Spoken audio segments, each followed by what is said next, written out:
So keeping it savvy simple during the sale, Yes. the important things to do are to assign one person to secure funds and valuables. Because you're going to keep your cash box usually to the right of you, which you should start every sale with enough ones especially, and a little bit of change. You want to have a good cash box full of fives, tens, and like at least 50 ones. You want the grocery shopping bags, because they're easy to put in the items that are purchased. Yes, or any kind of wrapping paper that you want to secure, Right. something that's breakable. And all the jewelry is usually right in front of the person taking the money, so that when people come up and look at the jewelry, you have more of an eye on the jewelry and on them, so it's not easily slipped into someone's pocket.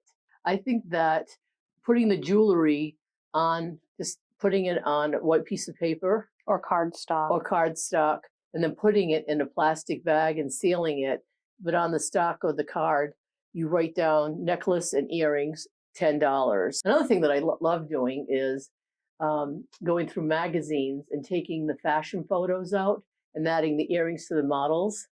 What a cute idea. And then putting them in an 8x10 or 5x7 frame, and it sells for a lot more. Another thing you need to do is to continue tidying as the sale progresses to fill holes from all the sold items. So go from another table and start styling it, and if that other table ends up having nothing on it, fold that table up and put it away. It's important to be negotiable once the sale starts going. Yes. Throughout the day, and Yes. you get towards the end. You want to get rid of things. That's the whole goal. Then you're going to say, all right, starting at 4 o'clock, we're going to start discounting. So people walk in, everything's 20% off now. It's the end of the day. So we're talking negotiations. There so you just go. let us know, and we'll negotiate with you.